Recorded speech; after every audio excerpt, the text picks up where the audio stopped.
வணக்கம் மாணவர்களே. இன்றைய தினம் நாம் பார்க்க இருக்கின்ற பாடம் லாப நோக்கமற்ற நிறுவனங்கள் என்ற புதிய பாடமாகும்.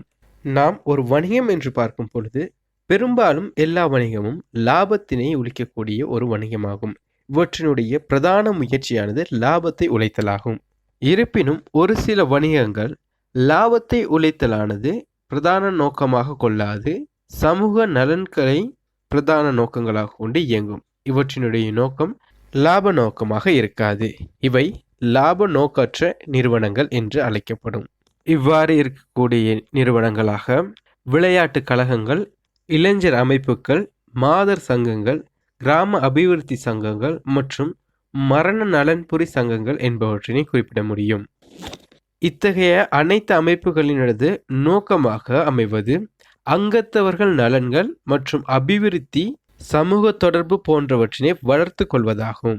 இவ்வாறான லாப நோக்கற்ற நிறுவனங்களினுடைய நிதி கூற்றுகள் சார்பாக பார்ப்போமானால், லாப நோக்கமற்ற நிறுவனங்கள் தமது நாளாந்த நடவடிக்கைகளை மேற்கொள்வதற்காக போதுமான அளவு வருமானம் ஒன்று காணப்படுதல் வேண்டும். அதே நேரத்தில் செயற்பாடுகளை நடாத்தி செல்லும் பொழுது பல்வேறு செலவுகளையும் மேற்கொள்ள வேண்டியிருக்கும்.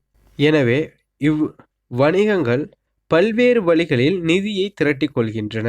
அவ்வாறு திரட்டப்படுகின்ற நிதி தொடர்பான நிதி தரவுகளை முறையாக பதிவு செய்து வைத்தல் அவசியமானதாகும். அவ்வாறு பதிவு செய்வதன் மூலம் பின்வரும் நோக்கங்களை அடைந்து கொள்ள முடியதாக காணப்படும்.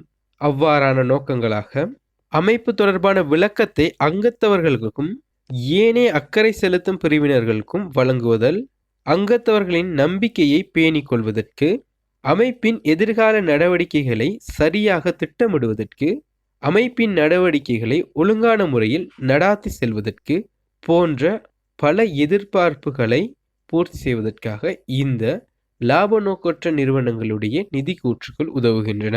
எனவே நாம் அடுத்ததாக லாப நோக்கற்ற நிறுவனம் ஒன்றினுடைய நிதி கூற்றானது எவ்வாறு அமைகின்றது என்பது தொடர்பான ஒரு பயிற்சி வினாவுடன் பார்ப்போம். இங்கு உமக்கு ஜனசக்தி கழகத்தினுடைய தரவுகள் வழங்கப்பட்டுள்ளன. ஆகவே இந்த தரவுகளையும் இந்த தரவுகளுடன் மேலதிக தகவல்களையும் கொண்டு ஜனசக்தி கழகத்தினுடைய முடிவுற்ற வருடத்திற்கான வருமான கூற்றினை அல்லது வருமான செலவு கணக்கினை தயாரிக்க வேண்டும். இதனை செய்வதற்காக முதலில் தலைப்பினை வைப்போம். ஜனசக்தி கழகத்தின் குறித்த வருடத்தில் முடிவுற்ற வருடத்திற்கான வருமான கூற்று. முதலில் வருமானங்களை பதிவு செய்ய வேண்டும். எமக்கு வழங்கப்பட்டுள்ள தரவுகளின்படி வருமானங்களாக அங்கத்துவ கட்டணம் 74,600 ரூபாய். காரணம் அங்கத்தவர் எண்ணிக்கை 764. ஒரு அங்கத்தவருக்கான கட்டணம் 100 ரூபாய். எனவே 74,600 ரூபாய். பத்திரிகை விற்பனை அதனூடாக பெற்ற வருமானம் 200 ரூபாய். அதாவது மேலுள்ள தரவின்படி பழைய பத்திரிகை விற்பனையில் கிடைத்தது. நன்கொடையாக 40,000 ரூபாய். மேலும் தரவின்படி கொடி விற்பனையின் மூலம் பெற்ற வருமானம் 88,000 ரூபாய்.